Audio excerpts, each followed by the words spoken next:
കഴിഞ്ഞ 5 വർഷം പെരിന്തൽമണ്ണ നഗരസഭ നടത്തിയിട്ടുള്ള വികസന പ്രവർത്തനങ്ങളും വെച്ച് നോക്കുകയാണെങ്കിൽ ഞങ്ങളുടെ ഈ 24 വാർഡിൽ നല്ല വികസന പ്രവർത്തനങ്ങളാണ് നടന്നിട്ടുള്ളത്. തദ്ദേശപ്പോരിൽ പെരിന്തൽമണ്ണ നഗരസഭയിലെ CPM-ന്റെ വളരെ സ്വാധീനമുള്ള ഒരു വാർഡിലാണ് ഇപ്പോൾ നമ്മളുള്ളത്.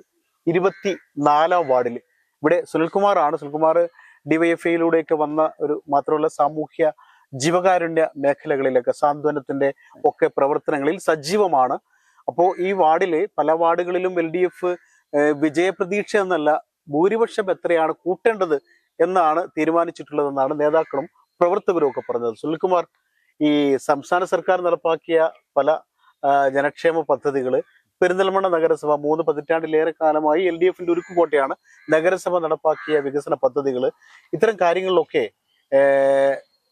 LDF-ന്റെ നേതാക്കൾ വികസനത്തെ കുറിച്ച് പറയുമ്പോൾ UDF അതിനെ പ്രതിരോധിക്കുന്നതിനായി പറഞ്ഞു വെക്കുന്നത് വികസനമില്ല എന്നാണ്. പക്ഷെ നിങ്ങൾക്ക് ജനങ്ങളിൽ നിന്ന്, അതായത് വോട്ടർമാരിൽ നിന്ന് കിട്ടുന്ന പ്രതികരണം എന്തൊക്കെയാണ്? എനിക്ക് വോട്ടർമാരുടെ അടുത്ത് കിട്ടുന്നത് നല്ല പ്രതികരണമാണ്.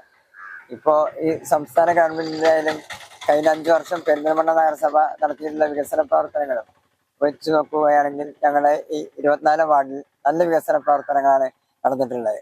നമുക്ക് ഏറെ ചൂണ്ടിക്കാണിക്കാനുള്ളത് തന്നെ നമ്മുടെ 24 വാർഡിലുള്ള ഹെൽത്ത് സെന്റർ. അത് നമുക്ക് നല്ലൊരു ഇതാണ് ഇവിടെ സംഭവിക്കുന്നത്. ആരോഗ്യ മേഖലയിൽ നല്ലൊരു വികസനമാണ് ഇവിടെ ഉണ്ടായിട്ടുള്ളത്. അതുപോലെ പച്ചത്തുരുത്ത് നല്ല കുട്ടികൾ കളിക്കാനും മറ്റുള്ള ഈ വാർഡിലാണ്. അപ്പൊ ഏറ്റവും കൂടുതൽ വികസന പ്രവർത്തനങ്ങൾ ബ്യൂട്ടി സ്പോട്ട് ഉണ്ട്. അല്ല, അത് അപ്പുറത്തെ ഉപകാരപ്രദമാവും. ആ വാർഡിനോട് തൊട്ടാണ് നമ്മളെ ഇത് അതിർത്തി. അപ്പൊ അത്രയും വികസന പ്രവർത്തനങ്ങളാണ് ശരിക്കും പറഞ്ഞാൽ ഒരുപക്ഷെ ജില്ലയിലെ സംസ്ഥാനത്ത് തന്നെ അവാർഡുകൾ മേടിച്ചുകൊണ്ടിരിക്കുന്നതാണ്. പച്ചത്തുരുത്തും അതുപോലെ തന്നെ നമ്മുടെ ഹെൽത്ത് സെന്ററിനും നിരവധി അംഗീകാരങ്ങൾ നേടിക്കൊണ്ടിരിക്കുകയാണ്. അപ്പൊ അതിലൊക്കെ ഏറ്റവും കൂടുതൽ സന്തോഷകരമാണ് നമ്മുടെ വാർഡിൽ നടത്തിയിട്ടുള്ള വികസന പ്രവർത്തനങ്ങളെ കുറിച്ചും അതുപോലെ നമ്മൾ വീടുകൾ കയറിക്കൊണ്ടിരിക്കുമ്പോൾ നല്ല നല്ല അഭിപ്രായങ്ങളാണ് നമുക്ക് കിട്ടിയിട്ടുള്ളത്. വോട്ടർമാരൊക്കെ സുനിൽകുമാറിനെ ഇതൊക്കെ വികസനം തുടരാൻ വോട്ട് ചെയ്ത് ജയിപ്പിക്കാൻ തീരുമാനിച്ചു കഴിഞ്ഞു. അത് തീരുമാനിച്ചു കഴിഞ്ഞു. എല്ലാവരും ഒറ്റക്കെട്ടായിട്ട് മുന്നോട്ട് പോവുകയാണ്. നല്ല അഭിപ്രായങ്ങളാണ്. നമ്മൾ ഈ വാർഡിലും മറ്റു നാട്ടുകാർക്കും നല്ല ജീവകാരുണ്യ പ്രവർത്തനങ്ങൾ കോവിഡിന്റെ സമയത്തായാലും മറ്റുള്ള ഏത് മേഖല എടുത്തു നോക്കുകയാണെങ്കിലും നന്നായി ഇടപെട്ടുകൊണ്ട് നാട്ടിൽ നടക്കുന്ന ഏത് പൊതുപ്രവർത്തനങ്ങളിലും പങ്കാളികളായിട്ട് നമ്മൾ നടന്നിട്ടുള്ളത്. ഇപ്പൊ നമ്മുടെ നാട്ടിൽ ഇപ്പൊ റോഡിന്റെ കാര്യം പറഞ്ഞു. റോഡുകളെല്ലാം ഇനി പൂർത്തീകരിക്കാനുണ്ടെങ്കിൽ അതിന് വാർഡിൽ കൗൺസിലറായിട്ട് വേണം പൂർത്തീകരിക്കാൻ. കൂടാതെ കുടിവെള്ളത്തിന്റെ കാര്യത്തില്, പിന്നെ പാവപ്പെട്ടവർക്ക് ലൈഫ് പദ്ധതിയിൽ വീട് കൊടുക്കുന്ന കാര്യത്തില്, സ്ട്രീറ്റ് ലൈറ്റ്, ഇങ്ങനെയുള്ള കാര്യങ്ങളൊക്കെ സമ്പൂർണ്ണമായ വികസനം ഇവിടെ എത്തിയോ അതോ ഇനി ബാക്കിയുള്ളത് സുനിൽകുമാർ വന്നിട്ട് പൂർത്തീകരിക്കുമോ? ഇപ്പൊ റോഡുകളായാലും മറ്റേ സ്ട്രീറ്റ് ലൈറ്റുകളായാലും വാട്ടർ കണക്ഷനുകളായാലും എല്ലാം ഇപ്പൊ നല്ല രീതിയിൽ ഇവിടെ നടന്നിട്ടുണ്ട്. ഇനിയിപ്പോ നമുക്ക് രാമൻചാടി കുടിവെള്ള പദ്ധതിന്റെ ഭാഗമായി പൂർത്തീകരിച്ചു കൊണ്ടിരിക്കുകയാണ്. എല്ലാ ഇതും കഴിഞ്ഞപ്പോ എല്ലാവർക്കും നല്ല കുടിവെള്ളത്തിന്റെ കാര്യത്തിലായ ഒരു വിഷയം അല്ല. സ്ട്രീറ്റ് ലൈറ്റ് ആയാലും റോഡുകളായാലും ഇനി ഇവിടുന്ന് അങ്ങോട്ടുള്ള വികസന പ്രവർത്തനങ്ങൾ വീടുകൾ കൊടുത്തിട്ടുണ്ട്. ഇനി കൊടുക്കാനുള്ളതാണെങ്കിലും നമ്മൾ ഇനി അടുത്ത കൗൺസിലില് നമ്മൾ കൗൺസിലറായിട്ട് വിജയിക്കുകയാണെങ്കിൽ എന്തായാലും ജനങ്ങളുടെ അഭിപ്രായങ്ങൾക്കനുസരിച്ചിട്ടും അതിനുവേണ്ടി നന്നായി പ്രവർത്തിക്കും. എനിക്ക് ജനങ്ങൾക്ക് കൊടുക്കാനുള്ള ഉറപ്പ്. നാട്ടുകാരന് വോട്ട് ചെയ്യാൻ കിട്ടുന്ന അവസരമാണ് നാട്ടുവോട്ട്, തദ്ദേശപ്പോര്. അതായത് ജനാധിപത്യത്തിന്റെ ഏറ്റവും വലിയ ഉത്സവം ഒരുപക്ഷെ നമ്മുടെ ഈ കേരളത്തിൽ നടക്കുന്നതാണെന്ന് പറയേണ്ടി വരും. അപ്പോ ഇനി ഞാൻ ചോദിക്കുന്ന ഒരു ചോദ്യം എന്ന് പറഞ്ഞാല്, ഒരുപാട് സ്ഥാനാർത്ഥികളെ കണ്ടു, എല്ലാവർക്കും ഓരോരോ ആശയങ്ങളുണ്ട്. ആ വാർഡിൽ ജയിച്ചു കഴിഞ്ഞാൽ എന്ത് ചെയ്യുമെന്ന് ആശയം അവർ പങ്കുവച്ചിരുന്നു. ഇപ്പോ സ്ത്രീകൾക്ക് അവരെ സംരംഭകരാക്കി വരുമാനം കണ്ടെത്തുന്ന എന്തെങ്കിലും ഒരു ചെറുകിട സംരംഭം, വയോജനങ്ങൾ, ഇപ്പോൾ വീടുകളിൽ ഇപ്പോൾ മക്കളൊക്കെ ദൂരെയാണെങ്കിൽ വയോജനങ്ങൾ ഒറ്റപ്പെട്ടു പോകുന്ന പല വീടുകളുണ്ട്. അവർക്ക് ഒന്നിച്ചിരിക്കാൻ ഇപ്പോൾ ഇവിടെ ഏതായാലും നല്ലൊരു പാർക്കുണ്ട്. അതുകൂടാതെ പകൽ വീട് പോലെ, കാരണം ചിലപ്പോൾ അവിടെ എത്താൻ പറ്റാത്തവർക്ക് ഇരിക്കാൻ പറ്റുന്ന ഒരു സ്ഥലം. പിന്നെ എല്ലായിടത്തും പോയപ്പോൾ കണ്ടൊരു കാര്യമുണ്ട്, കുട്ടികൾ തമാശക്കെങ്കിലും എഴുതി വെച്ചിട്ടുണ്ട്, ഞങ്ങൾക്ക് കളിക്കാൻ ഗ്രൗണ്ടില്ലാത്ത ഞങ്ങൾ വീട്ടിൽ പറഞ്ഞ് ഒട്ടിയിരിക്കില്ല എന്നൊക്കെ പറയും. തമാശയാണ്, പക്ഷെ എന്നാലും അതൊരു ഗൗരവമുള്ള വിഷയമാണ്. എല്ലായിടത്തും കളിസ്ഥലം എന്നത് പ്രധാനമാണ്. അപ്പോൾ ഇനി സുനിൽകുമാർ ജയിച്ചാൽ ഇങ്ങനെയുള്ള കാര്യങ്ങളിലൊക്കെ ആശയങ്ങൾ ഇനി നടപ്പാക്കാൻ സാധിക്കുമെന്ന ഒരു ചോദ്യം. അത് ഉറപ്പായിട്ടും അത് സാധിക്കും. ഇവിടെ കളിസ്ഥലമായാലും ഇപ്പൊ കളിസ്ഥലം ഇപ്പൊ നിലവിലുണ്ട്. അതുപോലെ വയോജനങ്ങൾക്കായാലും നമ്മൾക്ക് വയോജനങ്ങൾക്കുള്ള എല്ലാ കാര്യങ്ങളും ഇവിടെ നന്നായി ഇടപെട്ട് പോകുന്നുണ്ട്. കാരണം വയോജനങ്ങൾക്കുള്ള മരുന്നായാലും ഹെൽത്ത് സെന്ററിന്റെ തൊട്ടായിട്ടുണ്ട്. അതിലിപ്പോ നമ്മുടെ വാർഡുകളിലെല്ലാവരും നല്ല സജീവമായിട്ട് അതിൽ ഇടപെടുന്നുണ്ട്. പിന്നെ ഇനിയിപ്പോ വയോജനങ്ങൾക്കുള്ളൊരു കളിവീട് എന്നുള്ള അങ്ങനെ പകൽ വീട് അതിന്റെ പരിപാടികളൊക്കെ നടന്നുകൊണ്ടിരിക്കുന്നുണ്ട്. ഇനി മുന്നോട്ടുള്ള ജനങ്ങളുടെ അഭിപ്രായത്തിനനുസരിച്ചിട്ടും അവരോട് അവരുടെ കൂടെ ചേർന്നിട്ടുള്ള പ്രവർത്തനങ്ങളൊക്കെ എന്തിനും മുന്നിലുണ്ടാവും. അത് ജനങ്ങളുടെ അഭിപ്രായം എടുക്കും, അതനുസരിച്ച് സുനിൽകുമാർ ഈ നാടിനു വേണ്ടി തുടർ വികസനത്തിന് വേണ്ടി ഒപ്പമുണ്ടാകും. ആ തുടർ വികസനം സ്വപ്നം കാണുന്ന സുനിൽകുമാറിനെ നാട്ടുകാർ ചേർത്ത് പിടിച്ച് കഴിഞ്ഞു ജയിപ്പിക്കാൻ തീരുമാനിച്ചു. ഉറപ്പായിട്ടും ഈ സംസ്ഥാന സർക്കാരിന്റെ ക്ഷേമ പെൻഷൻ വർദ്ധിപ്പിച്ചത്, അതുപോലെ തന്നെ പെൻഷന്റെ അതൊക്കെ ഒരു വലിയൊരു സംഭവമാണ്, ചരിത്രപരമായ സംഭവമാണ്. പിന്നെ അതിദാരിദ്ര്യമുക്ത കേരളം പദ്ധതി പ്രഖ്യാപനം തുടങ്ങിയ കാര്യങ്ങളിലൊക്കെ വോട്ടർമാർ എങ്ങനെയാണ് സുനിൽകുമാറിന് ഇടതുപക്ഷ സ്ഥാനാർത്ഥി എന്ന നിലയ്ക്ക് താങ്കളോട് എങ്ങനെയാണ് വോട്ടർമാർ പ്രതികരിക്കുന്നത്? ഞങ്ങളിപ്പോ വീടുകളിൽ ചെല്ലുമ്പോ നമ്മളിപ്പോ ഈ വോട്ട് അഭ്യർത്ഥി ചെല്ലുമ്പോ 2 ദിവസമൊക്കെ ആയിട്ടുള്ളവർക്ക് 2000-3600 രൂപ കിട്ടില്ല. അപ്പൊ അതൊക്കെ അവർക്ക് നല്ലൊരു സന്തോഷകരമായ ഒരു ഇതാണ്. അപ്പൊ നമുക്ക് ഈ വാർഡിലും സംസ്ഥാന ഗവൺമെന്റ് നിലനിർത്തണം, അതേമാതിരി പെരിന്തൽമണ്ണ നഗരസഭ നിലനിർത്തണം, ഈ വാർഡ് നിലനിർത്തണം.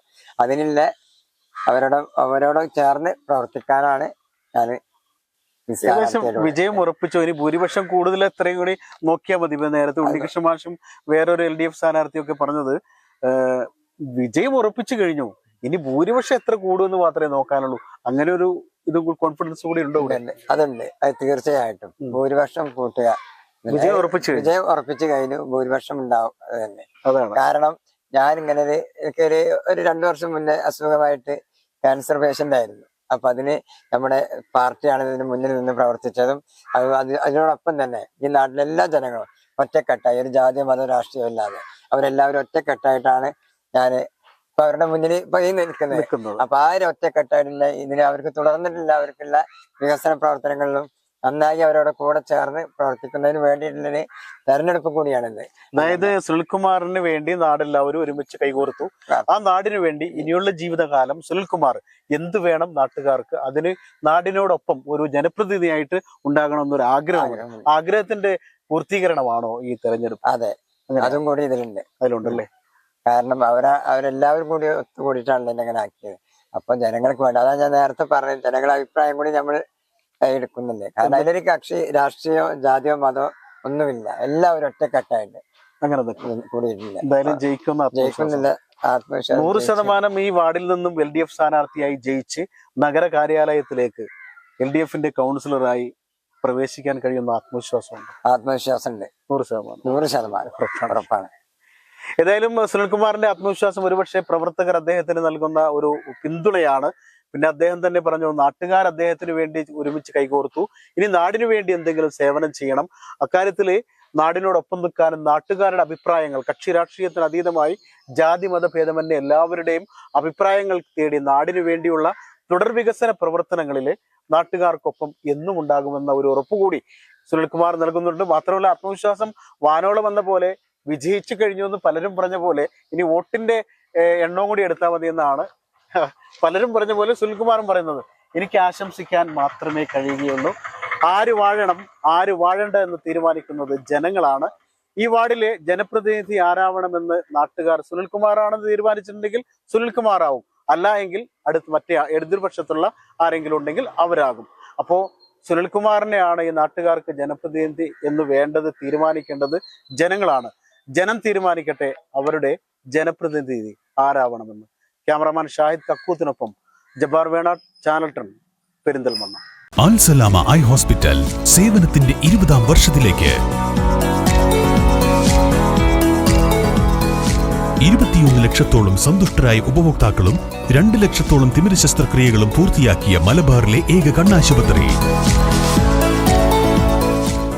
ലോകോത്തര നിലവാരമുള്ള ചികിത്സാ സംവിധാനങ്ങൾ, തിമിര ശസ്ത്രക്രിയ, ഗ്ലൂക്കോമ, റെറ്റിന വിഭാഗം, കോർണിയ, ലേസർ ചികിത്സാ വിഭാഗം, contact lens clinic, optical, pharmacy, lab തുടങ്ങി നൂതന സാങ്കേതിക വിദ്യ ഒരുക്കിയുള്ള എല്ലാ നേത്രരോഗ ചികിത്സാ സൗകര്യങ്ങളും വിദഗ്ധരായ ഡോക്ടർമാരുടെ മേൽനോട്ടത്തിൽ.